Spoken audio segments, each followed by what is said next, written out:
Je vous emmène aujourd'hui au cœur du vignoble bordelais pour une balade entre art et vin qui nous conduira dans les plus prestigieux châteaux. Première étape, Arsac, dans le Médoc.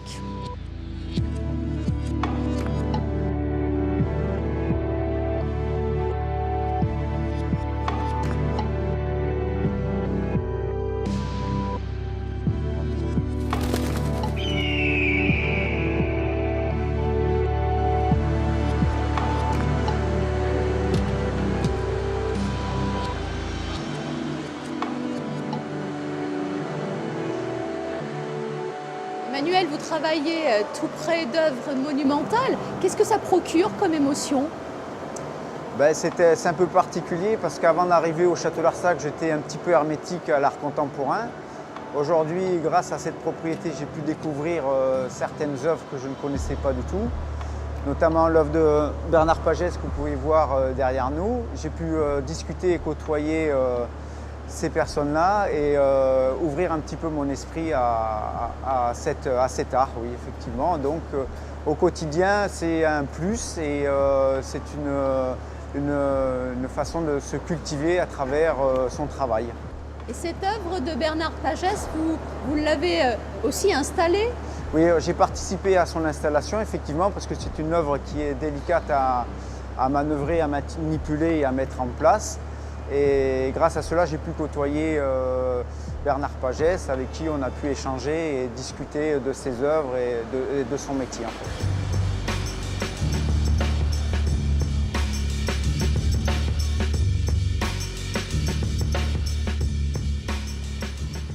Alors ce gigantesque pot rouge est une œuvre du sculpteur Jean-Pierre Reynaud. Qu'est-ce qu'il symbolise, ce pot?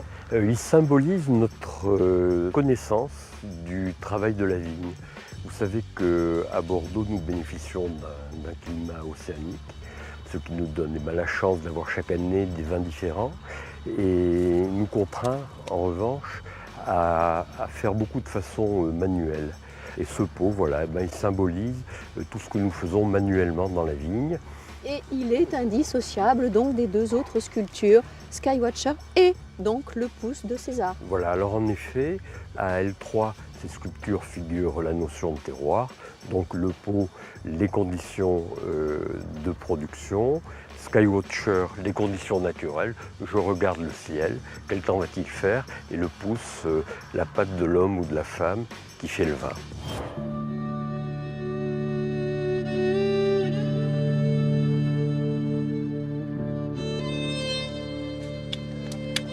Tous les vignerons qui travaillent ici sur votre propriété et qui côtoient quotidiennement ces œuvres d'art, comment le perçoivent-ils?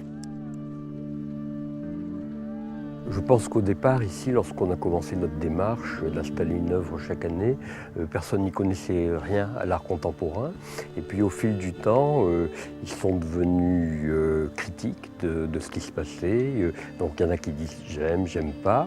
Et ils attendent de chaque année avec beaucoup d'appétit, je dirais, l'installation de la nouvelle œuvre.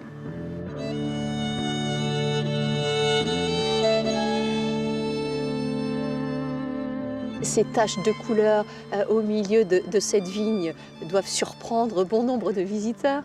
Oui, mais voyez, on ne fait que poursuivre le travail de nos ancêtres, puisque déjà à la fin du 19e, notre chai était bleu, parce que les propriétaires de l'époque avaient ce souci esthétique de mettre de la couleur sur les bâtiments de la propriété. Et en fait, ils utilisaient des fonds de citernes de sulfate de cuivre, qui est un traitement anticryptogamique de la vigne.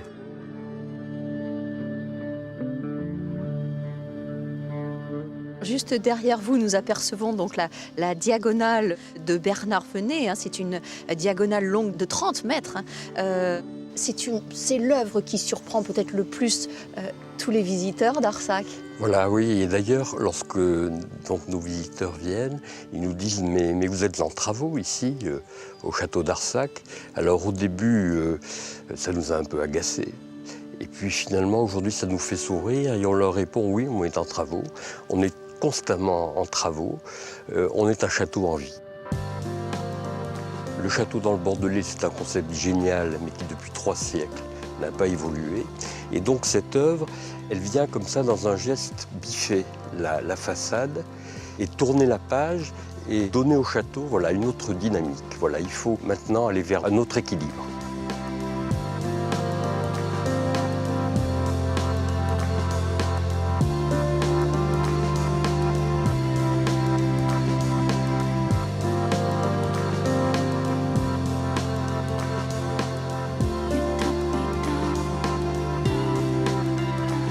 Hans Artsch, vous êtes passionné par les chais contemporains, vous connaissez les chais du monde entier. Comment situez-vous les chais du Bordelais par rapport à tous les autres chais? Dans les années 80, le Bordelais était, je dirais, une belle au bois dormant. C'était une région qui n'avait probablement pas besoin, qui ne pensait pas avoir besoin de se renouveler ou de faire des efforts pour attirer les regards, pour se rendre intéressante. Je ne dis pas forcément que l'intéressant est le bon, mais on était au sens, disons, large du terme, conservateur. Mais depuis, les choses ont bien changé. Aujourd'hui, les plus prestigieuses propriétés viticoles du Bordelais font appel à des grands noms, à des stars de l'architecture pour construire ou rénover leurs chais. Et le résultat est parfois surprenant.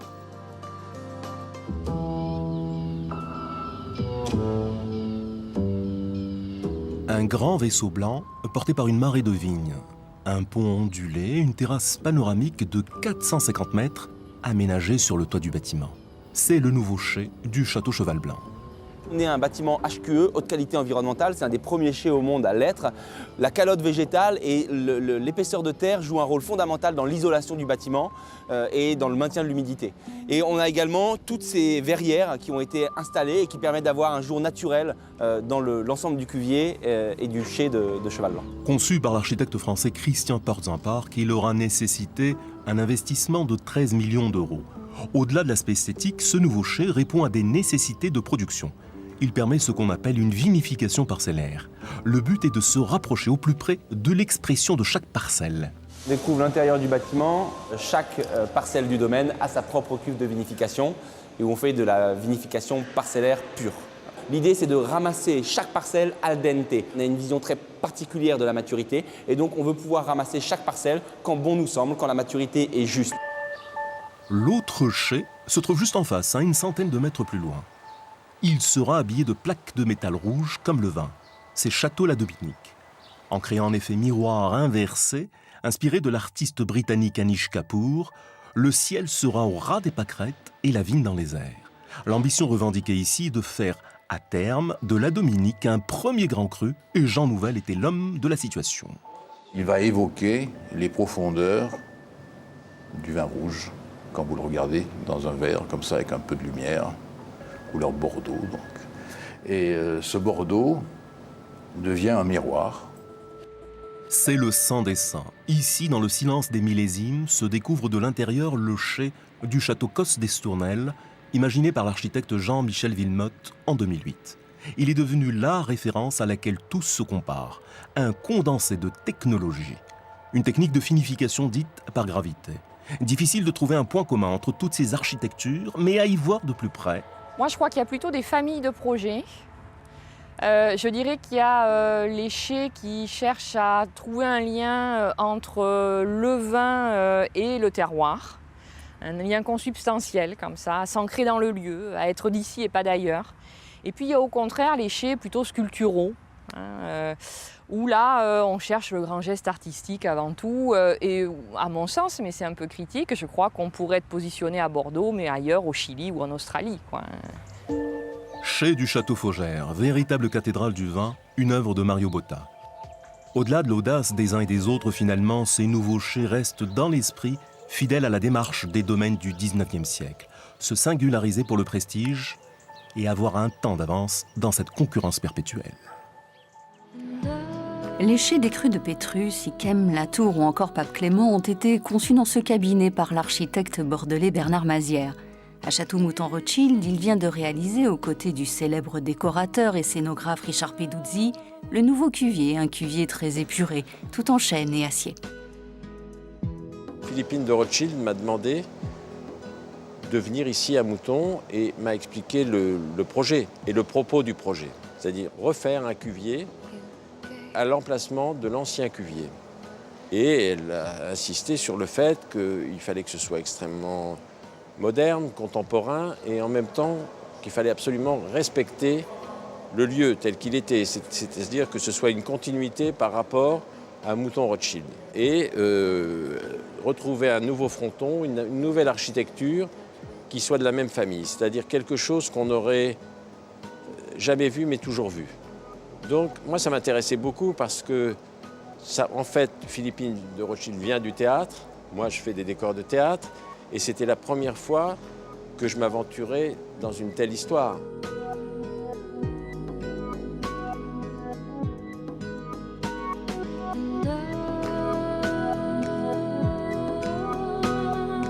Elle m'a tout de suite dit, on va te mettre avec quelqu'un qui a l'habitude de la région, qui connaît parfaitement le vin, qui connaît toutes les contraintes et toutes les exigences d'un cuvier. C'est un architecte qui s'appelle Bernard Mazières. Là, je me suis dit, attention, ça va être compliqué. On va se contrarier, on ne va pas être d'accord avec les idées l'un de l'autre et tout ça. Elle m'a dit, non, pas du tout, ça se passera très bien comme ça. Et effectivement, ça s'est merveilleusement passé avec Bernard Mazières. On a travaillé presque 5 ans sur ce projet et il n'y a jamais eu l'ombre d'une mésentente.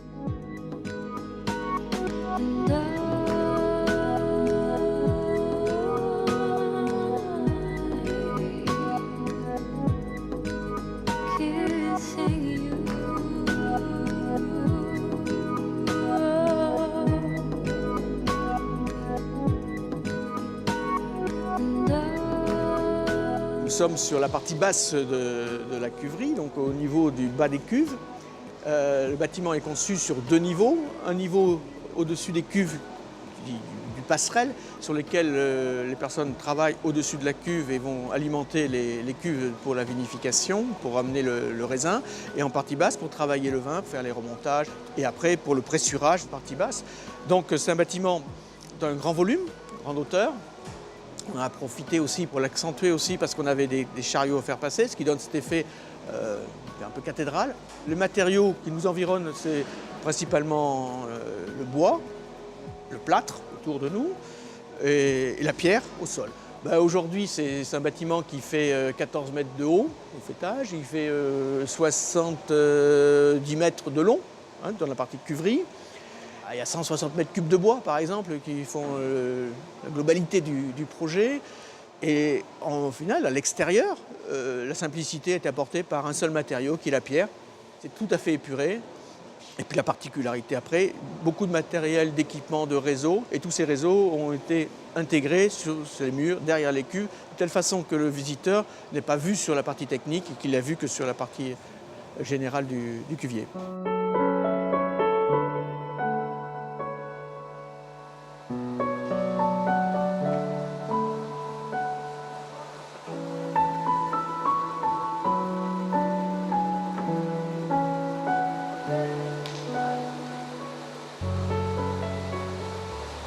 Le cuvier, c'est surtout le côté traditionnel qui me plaît. En fait, on a quand même un outil assez innovant, on va dire, avec des différences et autres, mais bon. Mais je pense que le côté quand même traditionnel est quand même assez sympathique, quoi. Le bois, le côté un peu chaleureux, quoi. qu'on voit peu maintenant dans d'autres chais et nouveaux cuviers, on va dire. Ils ont essayé d'allier un peu l'inox avec le bois, mais je trouve que c'est assez réussi. C'est agréable de travailler ici? Ah oui. Oh, mais quand même, on est quand même assez gâtés, quand même, on va dire.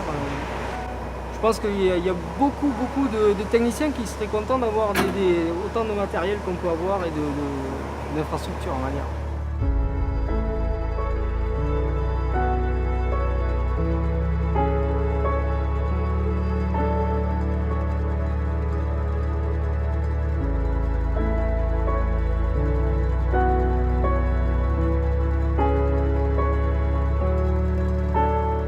L'avenir du vin est entre les mains du vigneron, de celui qui fait le vin.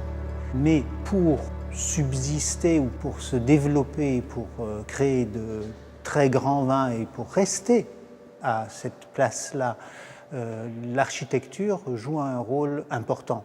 Et probablement aussi dans le sens où l'œnotourisme est appelé à se développer. Donc les gens sont en droit d'attendre aussi une sorte de spectacle dans le vignoble.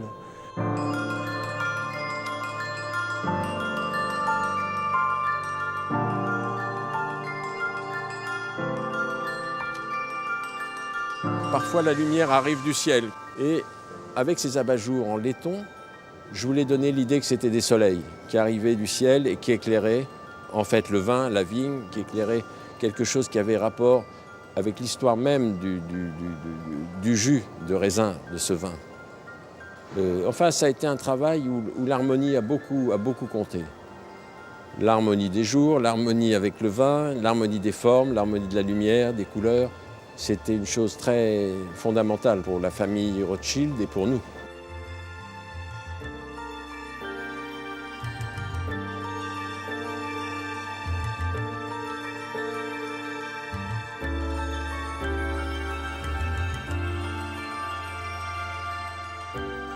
J'ai pas voulu commencer à réfléchir ou à dessiner avant de m'imprégner de la région, avant de comprendre, avant de m'imbiber de tout ce que ça voulait dire cette terre qui était tous les ans à peu près comme une naissance en ébullition.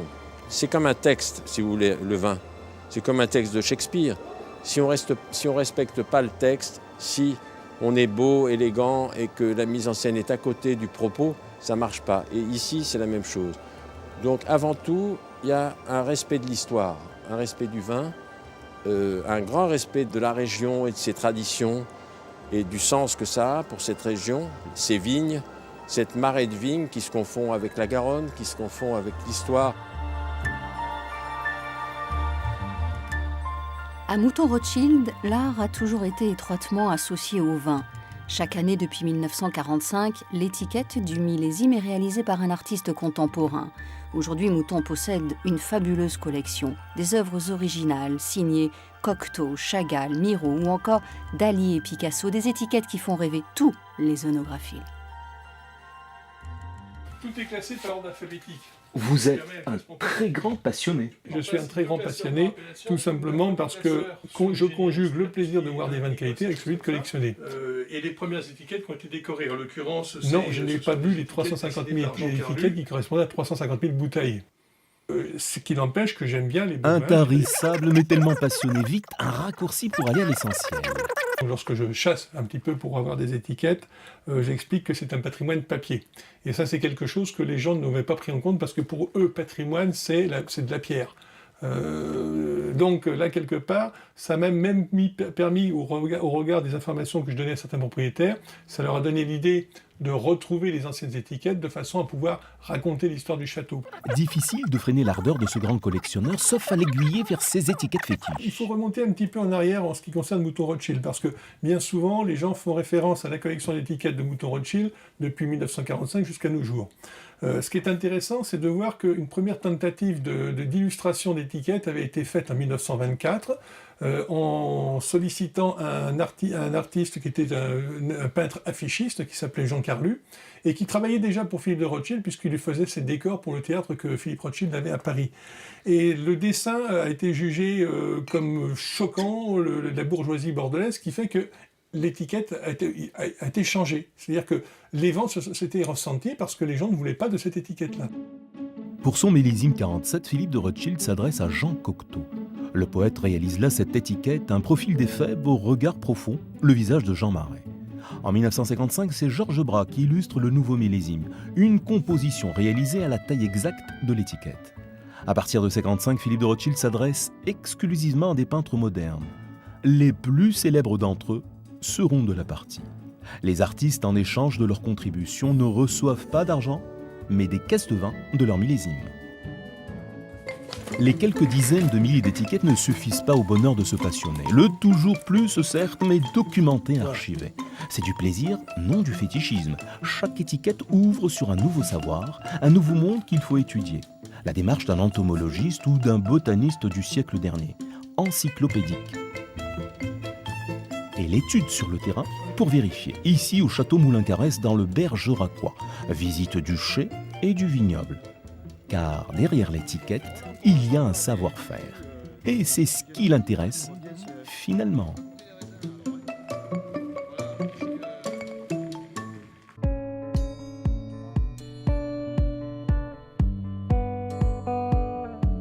Bonjour. Bonjour Marie, comment allez-vous? Merci de m'accueillir chez vous. Avec beaucoup de plaisir. Alors, à Auxelles, l'art est partout, et ce, dès le portail. Ben oui, le portail a été réalisé par un sculpteur qui s'appelle Vincent Barré, qui est de plus est ami de Sylvain de Buisson, l'architecte des Chais. Et je tenais à ce que ça soit lui qui réalise cette œuvre, qui est une œuvre d'art mais aussi d'artisan, et son choix était de représenter des douelles de barriques. Les barreaux sont des profils de douelles, voilà, ce sont les constituants de la barrique. Voilà, il a réalisé ce portail avec, je pense, beaucoup de talent. On poursuit la visite? Avec plaisir.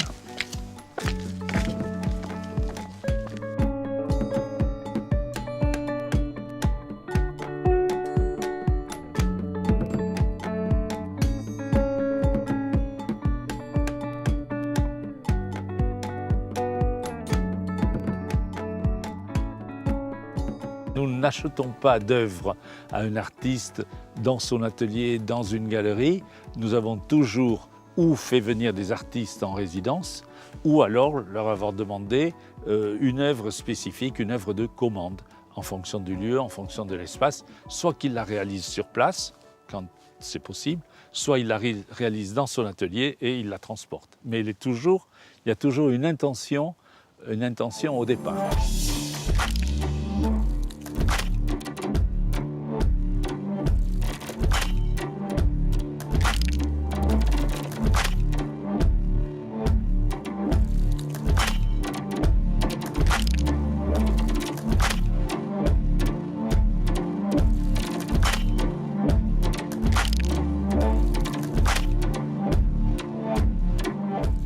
Ça a été pour moi une très grande délectation de visiter les ateliers. Vous savez, rentrer dans un atelier, d'abord il y a l'avant et il y a l'après et il y a le pendant. Alors l'avant, c'est tout le rêve que l'on a parce que on imagine, on anticipe qu'est-ce qu'il a fait, où en est-il, je ne l'ai pas vu depuis 1 an, depuis 2 ans, où en est-il, etc. Donc c'est toute une espérance. La présence dans l'atelier, ce sont les odeurs, les bruits, la présence humaine et surtout la force de l'atelier, c'est-à-dire le mobilier, les tapis usés, les peintures sur les murs, etc. Après, c'est le défilement des œuvres, parce que là, ça devient un grand défilé. On parle toujours de la semaine de la mode en France, mais là, c'est plus que la semaine. Quand l'artiste fait défiler dans un atelier ce qu'a été son œuvre, c'est lui qui fait défiler, en fait, puisqu'il s'identifie tellement à l'œuvre que ça devient quelque chose de subliminal. Bon, alors ce sont de bons moments, de partage, de complicité, d'affection partagée, et avec l'œuvre qui vous unit. Et après, il y a le départ. Et alors après, quand on rentre à la maison, on a du mal à s'endormir parce qu'on a vu tellement de choses que l'esprit bouillonne.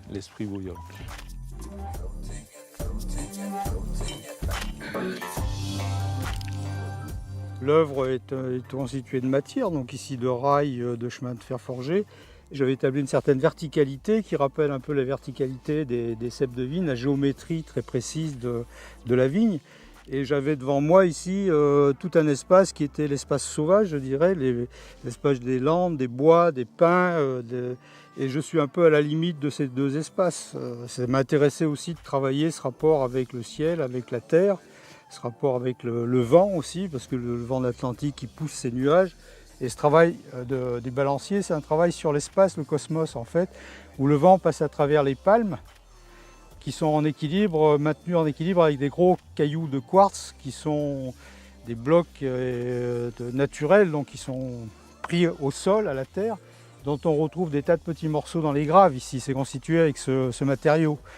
Donc moi j'ai arraché un petit peu ce caillou du sol pour le porter dans l'espace. Donc il y a une petite relation, disons, spirituelle par rapport à la matière. L'environnement ici change contrairement à un milieu urbain où ça change finalement relativement peu. Tandis qu'ici, les arbres croissent autour. Là, ça prend donc l'échelle, la proportion des sculptures change aussi en fonction de la nature. Et le sens aussi finalement. Donc c'est une sculpture qui va peut-être être rattrapée par les arbres, engloutie par les arbres, retournée à l'état naturel. C'est un cycle. Est-ce que c'est une chance pour un artiste de pouvoir créer pour un vignoble ? Ah oui, bien sûr, c'est une chance de rencontrer des gens qui aiment votre travail déjà, et puis après de pouvoir travailler avec eux sur un site particulier. Bien sûr que c'est une chance, oui, bien sûr.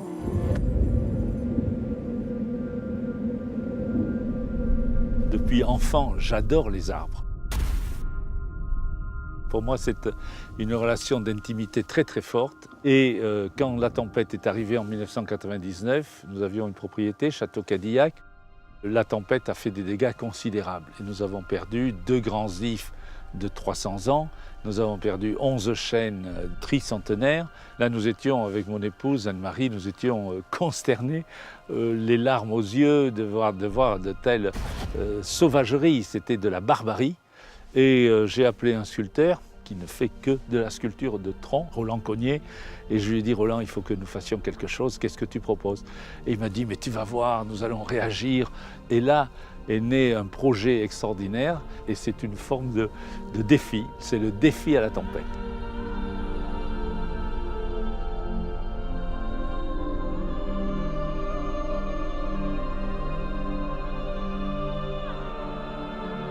En fait, la transition avec mon père, elle s'est déjà faite, mais dans une continuité assez proche et assez identique. Et là, dans la nouvelle politique et dans le nouveau plan de mécénat qu'on est en train de construire pour les prochaines années, on voudrait passer à des nouvelles formes d'art. Un art qui est plus de notre génération, qui existe depuis déjà une dizaine ou une quinzaine d'années et qui se rapproche de l'image ou du son. Donc aujourd'hui, tout n'est pas arrêté, l'artiste n'est pas choisi, mais il y a de fortes chances, 99% de chances que ça ne soit pas une sculpture, que ce ne soit pas une peinture, mais que ce soit plutôt une photo ou une œuvre photographique ou une vidéo. Voilà, quelque chose qui va faire appel à plus d'images, plus de technologie et qui va s'inscrire un peu plus dans notre temps, dans notre génération, voilà, et aller toujours de l'avant. Dans la famille Cazes, l'art et le vin font aussi bon ménage. Depuis plus de 20 ans, des expositions d'artistes contemporains sont régulièrement organisées à Château-Lingebage. Et dernièrement, c'est le peintre français Paul Rebérol qui était à l'honneur.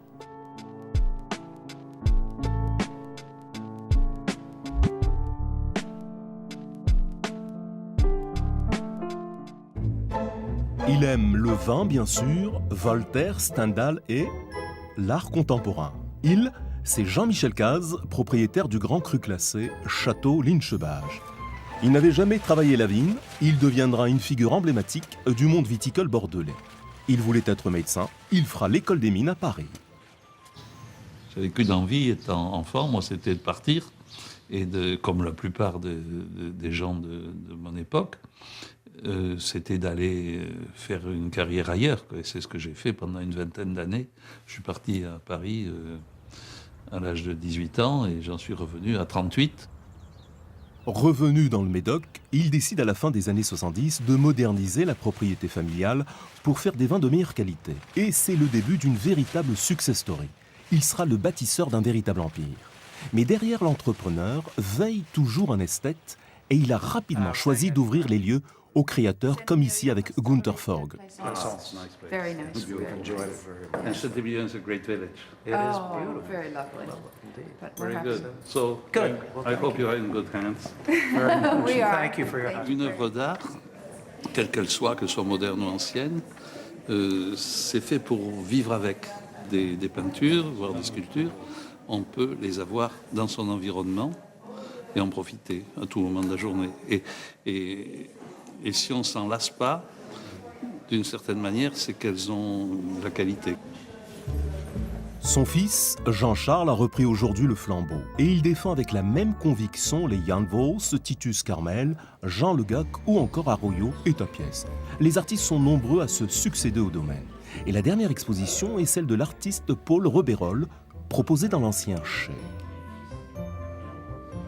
On a la chance d'avoir ici un lieu qui se prête particulièrement bien aux expositions, puisque c'est un lieu assez majestueux, assez spectaculaire aussi. C'est un grand chai, donc l'exposition d'un peintre comme Rebérol aujourd'hui, qui est un peintre assez grandiloquent, spectaculaire, quelqu'un qui fait des grandes toiles, qui peint avec beaucoup d'énergie sur des grands supports, ça se marie très bien avec le lieu ici.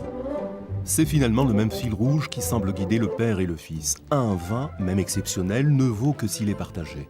Comme une œuvre d'art, sa valeur est d'abord dans l'échange. Et c'est sur ce chemin qu'il guide tous ces passionnés d'art et de vin.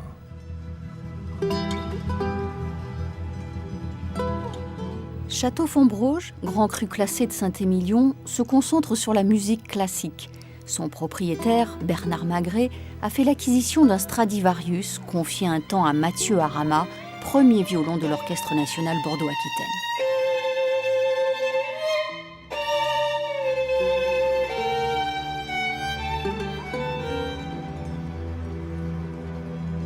Antonio Stradivari avait dit que tous les nouveaux propriétaires pouvaient donner un prénom au violon dont ils faisaient l'acquisition. Et moi j'ai choisi le nom de Fontbroge. Pourquoi? Parce que dans le passé ici, il y avait, dans le passé et dans le passé récent aussi, il y avait on organise beaucoup de concerts, 7-8 par an environ, et complémentairement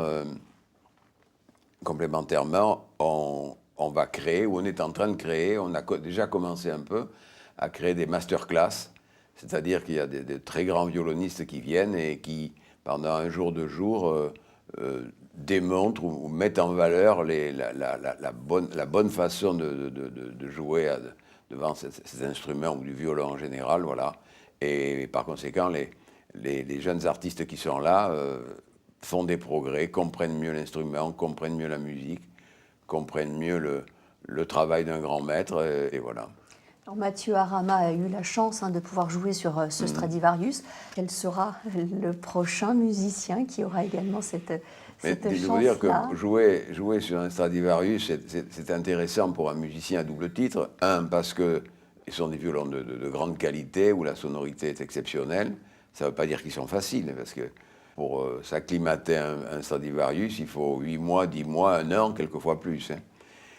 Mais ils progressent avec ça et ils ont une nouvelle stature dans le monde de la musique, vous voyez, parce qu'ils ont un Stradivarius, voilà.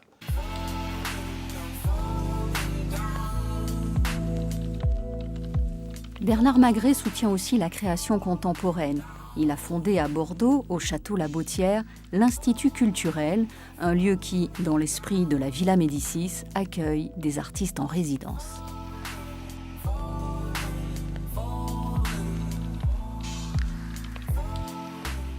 La mission de l'Institut, c'est d'aider l'autre. Moi, dans ma vie, j'ai eu beaucoup de chance sur le plan professionnel. J'ai commencé à zéro, j'ai commencé très tôt, à 20 ans.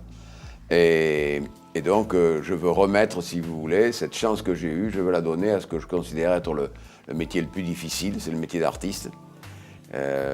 Parce qu'il est... on peut être très bon et pas reconnu, et l'important, c'est d'être connu et reconnu. Et pour être vraiment un grand artiste, il faut rechercher l'excellence en permanence.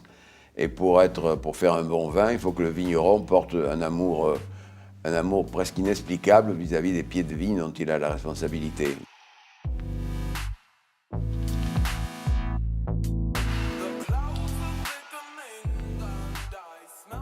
Donc vous avez été accueilli en résidence à l'Institut La Bottière, chez Bernard Magret.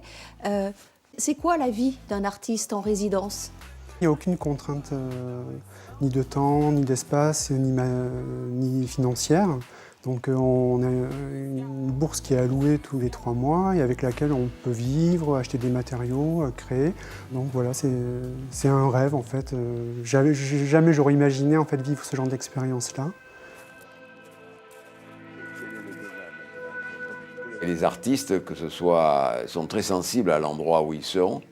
Il y a une espèce de finesse des lieux qui les touche et donc ils produisent vraisemblablement mieux que si c'était dans un immeuble traditionnel. J'ai travaillé sur plusieurs axes. On a la possibilité en fait de proposer des travaux sur les axes des expositions temporaires. La première a été l'étoffe du temps, donc j'ai travaillé au début en arrivant sur le temps. Et de fil en aiguille, M. Magret, au fil des discussions, des rencontres, m'a très rapidement demandé si j'étais intéressé par certaines des thématiques qui lui sont chères, comme tolérance, révolte. Et donc du coup, j'ai axé mes travaux sur ces thématiques-là et très rapidement, je lui ai proposé des projets ou des travaux déjà aboutis, et dont Révolte Espoir. Et en fait, c'est étrange, mais le fait d'imposer, enfin en tout cas d'orienter sur une thématique, c'est vraiment générateur de création finalement, parce que on se penche sur des axes sur lesquels on ne serait pas forcément allé naturellement.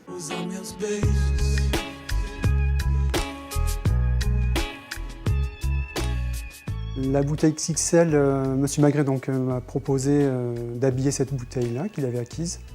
Et je lui ai proposé, quand j'avais déjà fait dans un travail la cape d'invisibilité, de recouvrir entièrement la bouteille de ces drop stops, dans 5000 en tout, et de l'amener sur plusieurs axes de lecture. L'axe psyché, le nom que j'ai donné à cette bouteille-là, qui est associé à l'âme en fait, avec toute cette déclinaison, ces 5000 miroirs, 5000 facettes, 5000 peut-être façons d'être ou de voir ou d'interpréter le monde. Également ce miroir qui capte l'énergie environnante, les images et qui se charge un peu de tout ceci. Et comme dans la cape d'invisibilité, ces effets miroirs qui m'intéressent depuis 2009, qui font un peu disparaître les choses. Donc en étant ces choses-là, elles se fondent un peu dans le paysage, un peu comme la façon d'un caméléon. Voilà.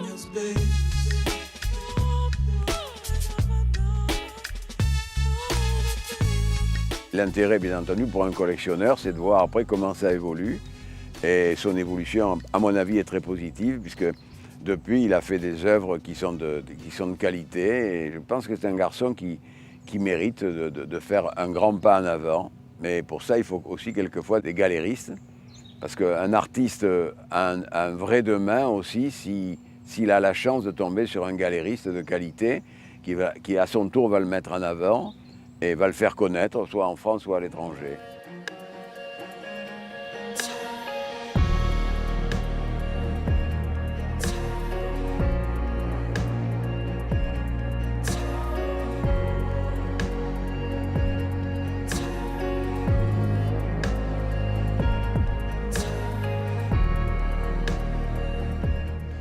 Le monde viticole inspire aussi les cinéastes. Nombreux sont les domaines du Bordelais à avoir servi de décor pour des films. Mais dernièrement, c'est ce domaine aux portes de Saint-Émilion qui s'est retrouvé sous le feu des projecteurs.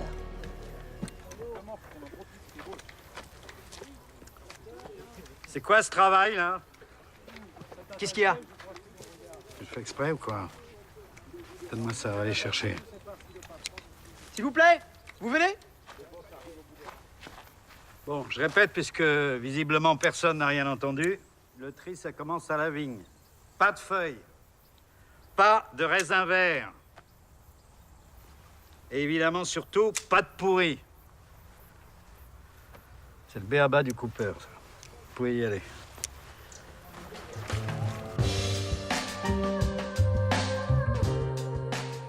Alors, qu'est-ce qui a motivé le choix du réalisateur? Pourquoi Clos Fourté? Qu'est-ce qui l'a séduit?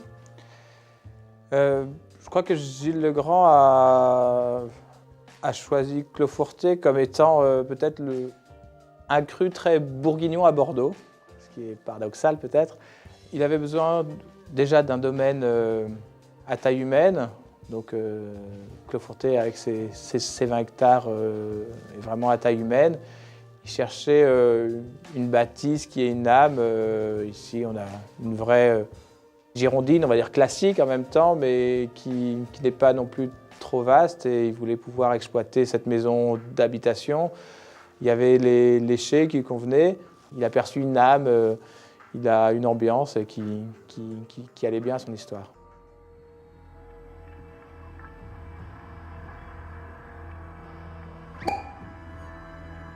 Voilà, ça c'est un clos de l'abbé. Premier grand cru de Saint-Émilion. Il est magnifique, non? Qu'est-ce que ça procure de voir son domaine sur grand écran? C'est toujours, en même temps, il y a un sentiment étrange, un peu intrusif. On se dit, tiens, les gens sont chez moi un petit peu.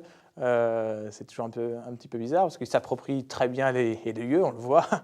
Et j'ai d'ailleurs en mémoire, c'est aussi ma maman qui me disait qu'elle a eu un choc quand elle voyait Neil Aristrup dans son lit. Elle dit, au début, c'est un petit peu bizarre. Mais ensuite, passer ce premier stade, c'est chouette de voir ces images parce qu'elles sont éblouissantes. Surtout, dès le début, on tombe sur ce film avec des images aériennes de la propriété qui sont un peu rares parce que c'est pas simple de faire des images de la propriété en hélicoptère et filmer, etc. Donc avoir le vignoble déjà du haut. Et après, toutes ces images, voilà, ça reste gravé sur une pellicule et nous aussi dans nos mémoires.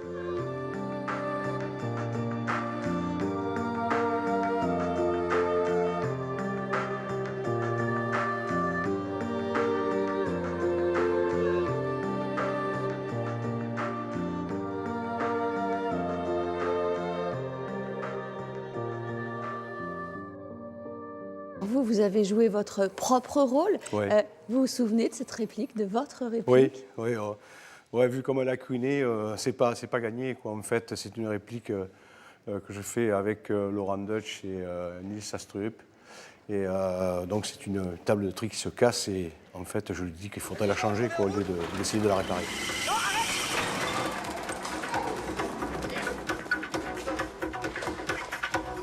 Qu'est-ce que tu fabriques là-dessus? J'essaie de réparer. Ah oui, je vois ça. Et tu vas savoir la remonter, là? Ah non, mais faudrait peut-être en changer aussi. Elle est naze, celle-là, depuis le temps. Elle marchait très bien du temps de François. T'es mécanicien, maintenant. Allez, passe tes outils à Georges, il va le remonter, ton mécano.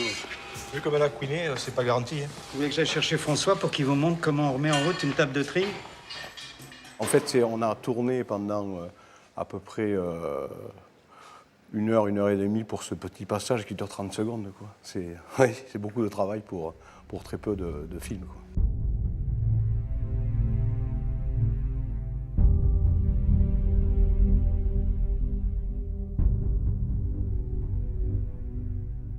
Alors Mathieu, l'histoire de ce calvaire est très liée au film de Gilles Legrand. Intégralement. Parce que effectivement, c'est un décor qu'ils ont créé ici pour des scènes extérieures où, si je me souviens bien, Laurent Deutsch qui court dans les vignes et s'arrête au pied du calvaire.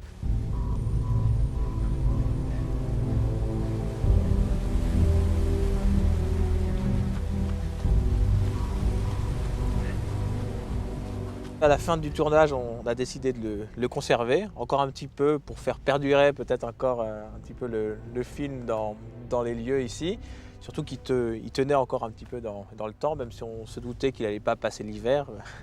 Et justement, quand on a dû enlever le calvaire, mon père a décidé que c'était quand même une bonne idée d'avoir un calvaire ici. Et donc on a décidé d'en construire un vrai, cette fois en pierre, qu'on a installé donc, quelques mois après.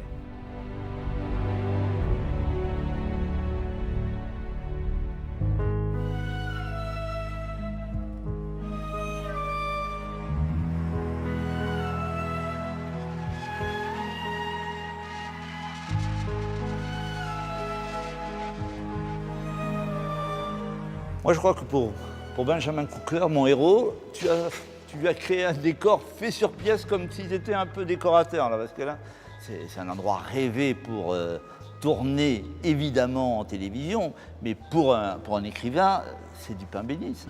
Je ne sais pas où je vais faire mon crime, là. On va aller dans les chais, on arrive dans une atmosphère qui, tu vas voir, en plus d'être un hommage au vin, est aussi un hommage au recueillement pour le vin et pour cette période où le vin se transcende dans cette période d'évolution. Et peut-être là, il y a matière à crime. Quelle ambiance, oui. Ouais. Dis-moi, mais ça t'inspire? Ça t'inspire quoi? Tu sais, quand on écrit des polars noirs et qu'il y a un peu d'obscurité, ça m'inspire nécessairement. Sauf qu'on est quand même dans un lieu qui est éminemment sacré, le lieu du vin, et je ne me sens pas à même de profaner ce lieu. Il est trop beau. Je pense que mon crime, je vais le situer plutôt dans les vignes, quelque chose comme ça. Pas très loin du Carillon, peut-être. Ouais. C'est le corps qui viendra ici? Peut-être, peut-être.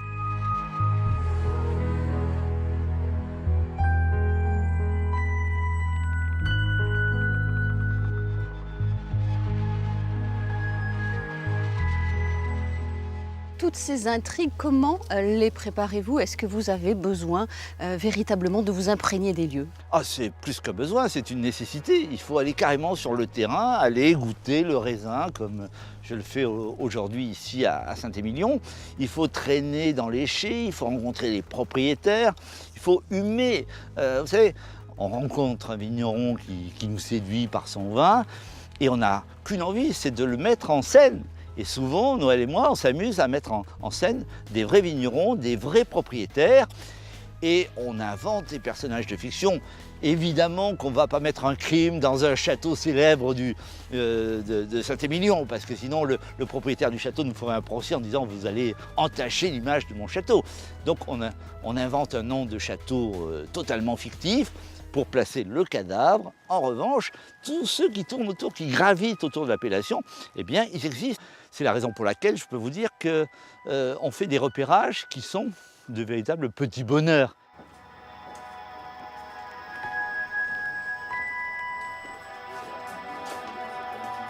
Aviez-vous un jour imaginé devenir personnage de roman? Alors, pas vraiment, mais c'est peut-être une chance ou la chance de ma vie, en tout cas, de savoir que la propriété s'inscrit dans un roman comme ça, une fiction. Je trouve que c'est formidable, c'est une nouvelle vie, mais oui, je n'ai pas imaginé, mais maintenant je peux un peu avoir d'imagination au même sens que l'auteur. Oui, absolument. Alors prochainement, votre domaine devrait accueillir le tournage du Sang de la Vigne. L'idée vous séduit? Ah, elle nous séduit, elle séduit, je pense, moi-même, toute l'équipe, toute la famille, et ça fait vivre aussi le lieu, c'est la magie. Ici, le vin fait vivre le lieu, mais je veux dire, le cinéma, le film, la réalisation fera vivre aussi le lieu. Et là, vous pourriez peut-être y jouer votre propre rôle? Sait-on jamais, sait-on jamais. On m'a parlé de vous comme d'un expert. Je suis aussi auteur de guide et il y en a un qui m'attend. Alors allons-y.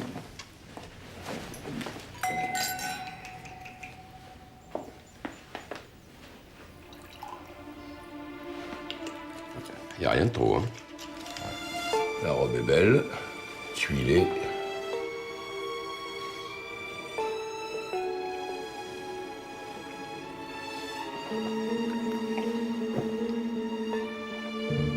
Merlot. Beaucoup de merlot. La fin de bouche est encore d'une très belle texture. C'est étonnant, ça. Vous connaissez l'appellation? Les arômes sont élégants, mais enfin, évidemment, le temps les a déstructurés. Vous savez pas. Il est dépouillé. T'as pas molle. Vous avez aucun doute? Aucun. Si on n'aime pas les choses, on ne peut pas en parler. Et on ne peut pas faire croire qu'on les aime. Voilà. Donc, j'aime le vin et par conséquent, je pense que le personnage tire sa crédibilité de mon amour pour ce breuvage. Un bon acteur ne suffisait pas. Il faut savoir tenir le vin, savoir humer dans le verre, savoir parler au vigneron. Pierre, il sait faire ça. Il adore ça. Donc, il donne une crédibilité à la série qui est fantastique. Action. Bonjour. C'est pour vous. Le château Paradis en 1998, ça, je ne me sens pas le droit d'accepter. Souvent, en polar, on vous montre des commissariats de police qui se ressemblent tous, des banlieues. Là, on vous amène dans les vignes, on vous emmène dans des villages, dans des lieux sublimes, dans des chais.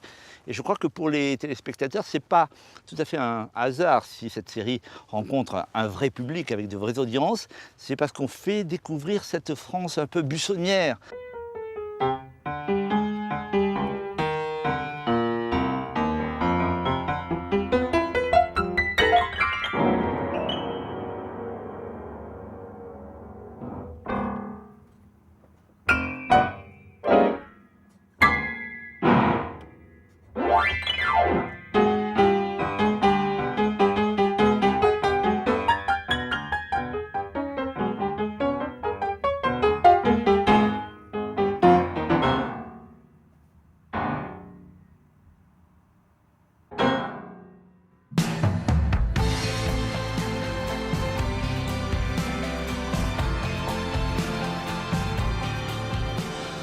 Faire du vin n'a rien d'artistique. Mais en revanche, je goûte un verre de vin, je regarde une œuvre d'art et j'ai le même sentiment de plaisir, de jouissance et d'émotion qui m'envahit. Et c'est ça le vin, c'est l'émotion que ça suscite et le paysage que vous imaginez, le travail de l'éleveur, du vigneron, les saisons qui passent. Chaque année, c'est un enjeu qui est toujours renouvelé, le vin.